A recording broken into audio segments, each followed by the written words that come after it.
a mais um Radiocast. Nesse vídeo em específico, a gente vai falar algo que é muito peculiar e que aparece muito nas escolas, principalmente no período fundamental desde o ensino médio, que é sobre a Guerra Fria. Uma guerra que, obviamente, não foi direta, mas que teve bastante repercussão no tempo. E eu trouxe junto comigo para fazer algumas perguntas sobre o nosso querido historiador, como é seu nome?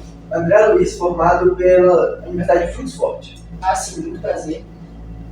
Então, a gente vai discutir um pouco sobre essa questão da Guerra Fria, principalmente como começou, como foi esses eventos e principalmente os impactos que teve nesses períodos de hoje.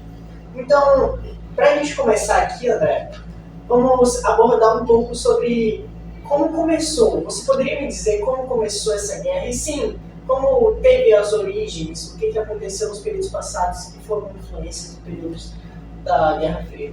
Então temos aí, durante a Revolução Russa, a formação da União Soviética, então surge aí o comunismo. Então toda a Europa, e não só a Europa, assim como as Américas, se veem em um pouco na defensiva em relação a isso. Eles não tentam conter, mas depois que ascende o comunismo, eles ficam mais alarmados. Então no fim da Segunda Guerra Mundial, nós temos o qual cenário? Temos os Estados Unidos aliados com a União Soviética, que estavam batalhando, lutando contra o nazismo do Hitler. Eles vencem o nazismo, mas devemos lembrar dos seguintes episódios. Temos a Batalha de Stalingrado, onde as forças, as tropas da União Soviética vencem as tropas nazistas, e com isso nós devemos lembrar também da questão ideológica, porque podemos ver em outro cenário, poxa, o comunismo venceu, o comunismo é melhor. Então, devemos lembrar... Só para retomar aqui, o que seria o comunismo, né? Porque eu não tenho uma ideia, poderia me dizer um pouco sobre? É o seguinte, o comunismo nada mais é do que um modelo político onde o Estado é o centro, e ele que governa tudo no sentido de que a comida, por exemplo, ele que vai levar quantidades específicas para cada casa, por exemplo. Então, é um governo centralizado. Enquanto o capitalismo não. O fundamento do governo capitalista é o capital, a produção, a industrialização e tudo mais. Então é o seguinte, temos que o final da Segunda Guerra Mundial é a partir do lançamento das bombas atômicas de Hiroshima e Nagasaki. Não, me fala muito sobre isso aí. Então, nós vemos que é um exagero duas bombas, onde já era uma guerra que já estava ao fim.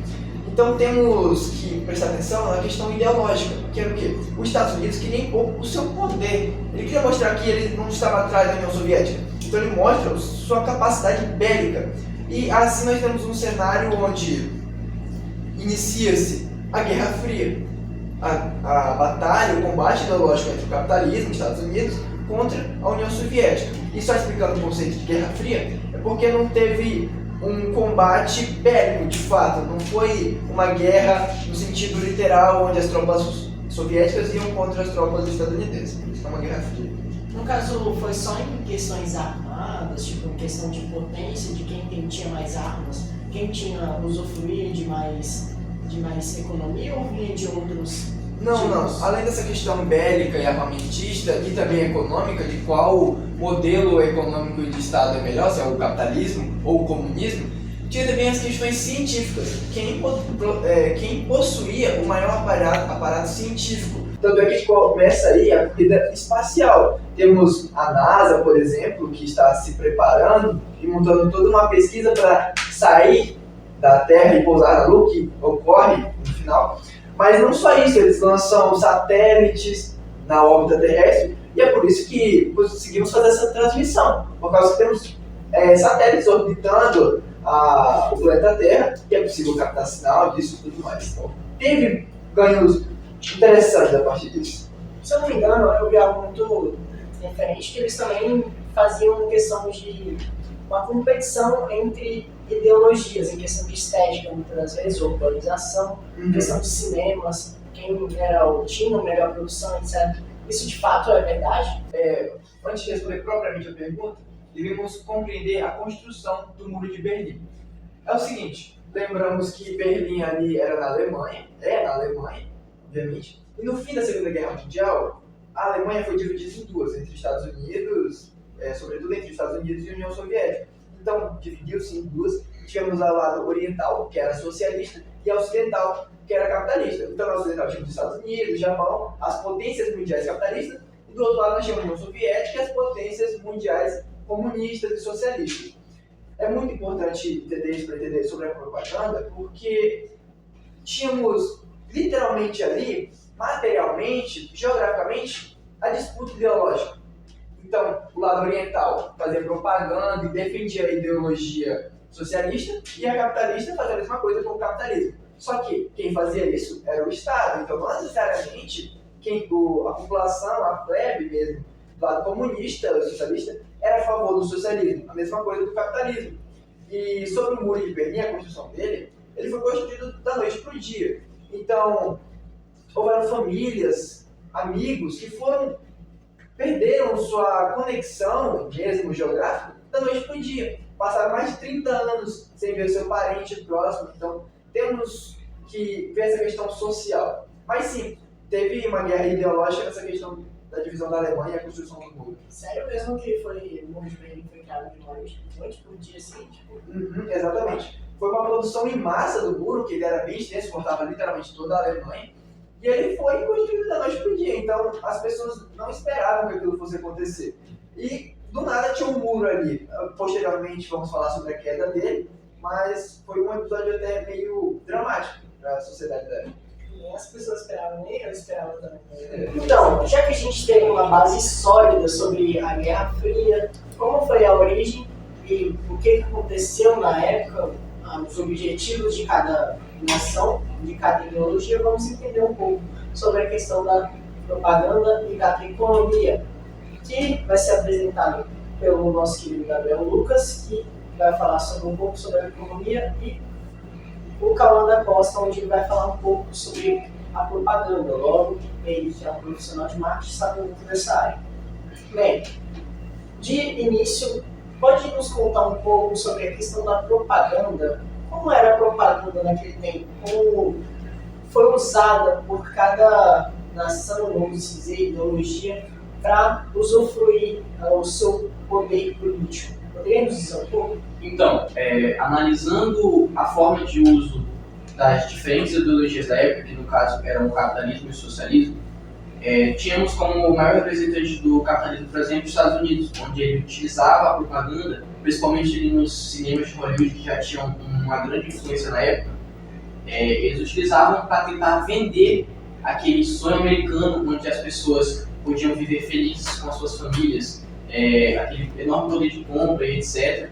Ao mesmo tempo rebaixando o lado oposto, que no caso era o comunismo, com seu maior representante sendo a União Soviética, insultando e dizendo o quanto aquilo era insustentável comparado à ideologia capitalista. Da mesma forma, a União Soviética fazia o mesmo, exaltando o comunismo e agregando valores ou palavras que reforçassem o quanto era um sistema sustentável, uma ideologia sustentável, e igualmente os Estados Unidos, igualmente a ideologia capitalista, tentando rebaixar ao opositor.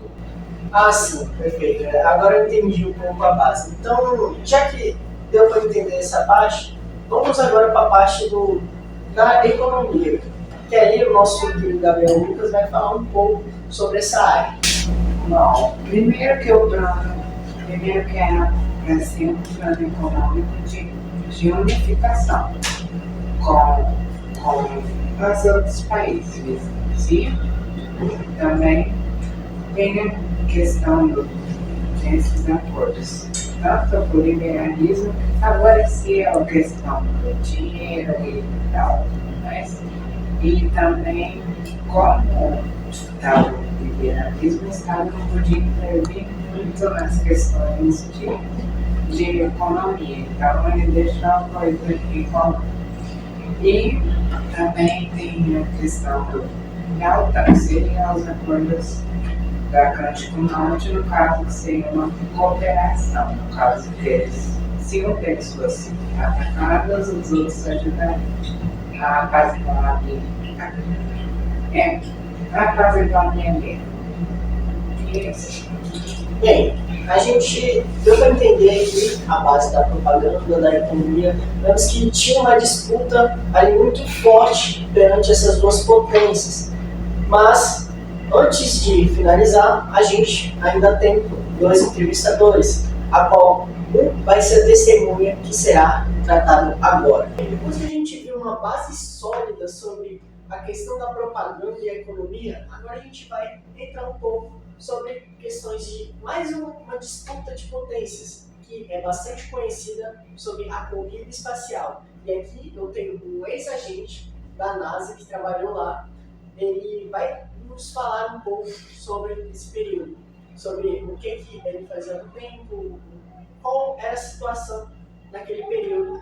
Bem, logo destacando, dando uma observação, que ele está com o tradutor, por isso no fone e talvez a má qualidade. Muito importante, porque durante muito tempo nós estivemos lado a lado com a União Soviética competindo pela vantagem tecnológica. E quando, enfim, chegamos ao fim desse ciclo de competição, foi uma era gloriosa, uma era perfeita, e tivemos sucesso, enfim, ao chegar à Lua, né? Mas antes disso, a União Soviética nos venceu. Muito interessante esse aspecto. Eu tenho algo aqui muito interessante, que é muito baseado, que é o nosso Acharel, que é o nosso perfume espacial, que também tem um aroma super suave e refrescante, de alta qualidade, que é super suave. Nossa, esse produto realmente tem qualidade. Acharel, né? Muito bem, Acharel. O perfume que te leva ao céu. Yes, E, toma! como dito, a gente trouxe uma testemunha sobre a questão do Muro de Berlim, que também repercutiu muito no período da Guerra Fria. E é muito interessante falar sobre isso, porque foi algo que traumatizou muitas famílias. Só que o nosso ex-militar aqui, chamado Paulo Marcelo, ele vai dizer um pouco sobre os acontecimentos daquele período. Pode falar um pouco sobre... Então, eu servi ali o Exército Nacional da Alemanha durante 5 anos, ali perto da fronteira de Berlim, onde era meu posto junto com meus colegas. Ali a situação era muito difícil, por conta que você tinha que ser muita casca grossa mesmo, por conta que ali a disciplina era rígida, você tinha que declarar que você iria proteger o socialismo. Mesmo quando você estivesse morrendo, você estaria protegendo ele, e você não podia questionar qualquer opinião, você não podia questionar nada sobre os superiores. Nós sabíamos ali, meu grupo, sabíamos que era falho o exército, por conta que vazava muitas informações das fugas que ocorriam ali na região da Hungria, que vazava mesmo com uma censura ali em cima dessas notícias, era vazada. Bom, já na noite de 9 de novembro de 1989, na noite que ocorreu ali a queda do muro, foi muito impactante para mim, por conta que eu estava presenciando a construção desse muro e eu presenciei também a queda dele. Nessa noite a gente ficou sabendo dessa notícia através da televisão, o Scopec lá, que era um programa que tinha na época e foi banido. Esse programa mostrou que as viagens para a Berlim já podia ser feita sem nenhuma intervenção ali do governo. Então, quando a gente ficou sabendo dessa notícia, muitos soldados ficaram confusos e sem saber o que fazer. Então, logo nossos superiores falaram algumas instruções para a gente fazer, como a gente não intervir sem alguma autorização e para a gente reforçar ali, reforçar mesmo o exército naquele posto que a gente estava. Quando chegaram as pessoas que estavam em viagem, eram milhares, a gente não conseguia identificar, por conta que tinha muita luz no nosso rosto, e a gente não conseguia identificar quem eram essas pessoas, até quando eles chegaram perto, que aí sim a gente conseguiu identificar. E eu me senti surpreso, por conta que eu vi que ali tinha alguns familiares, como vizinhos, avós, chegando, chorando por conta ali da opressão que ocorria. E a gente recebeu uma informação que não era pra gente tirar por conta que eles só queriam passar ali pelaquela região. E foi como se foi meio que muito ruim pra mim a emoção por conta que eu vi aquele muro sendo construído e no mesmo instante ele ali não existe mais por conta que as pessoas derrubaram, sabe? Eu me tremia, mas não de medo e sim de tristeza. Foi muito triste essa situação. Bem, a gente entende que foi uma situação bem difícil naquela época. Então, embora fosse difícil para você falar, muito obrigado pelo seu relato. Depois da trágica história com a ouvimos, agora a gente vai entender um pouco sobre a questão das organizações daquele período, onde eu trouxe a Catherine, que ela é profissionalizada nas áreas de relações internacionais. Então, sobre esse aspecto, poderia nos abranger um pouco sobre esse assunto, principalmente a parte da OTAN? Então, a OTAN foi criada a aliança militar entre os Estados Unidos, o Canadá e a Europa Ocidental em 1949, chamada de Organização do Tratado do Atlântico Norte. Seu objetivo foi criar um auxílio mútuo e possível avanço soviético. Muito interessante esse aspecto da OTAN. Mas eu também fiquei sabendo que nesse período também tinha uma outra organização chamada ONU. Você poderia nos dizer um pouco sobre essa organização? Sim, a ONU foi criada dia 24 de outubro de 1945, quando a Carta foi ratificada. Ela teve seu principal objetivo, que foi promover a paz mundial e evitar conflitos entre as nações. Bem, então neste podcast a gente entendeu sobre a questão da Guerra Fria, a questão de como isso aconteceu. A gente percebe a maneira que isso foi uma guerra indireta, de disputa entre potências, de quem era a melhor nação, a melhor potência em questão econômica, etc. A gente também viu sobre a questão da corrida espacial, que também foi uma dessas disputas entre potências. Então a gente percebe que a Guerra Fria foi uma das coisas que talvez tenha sido dos aspectos fundamentais na evolução de cada nação, mas também houve grandes impactos igual o Muro de Berlim. Eu finalizo esse podcast por aqui e muito obrigado.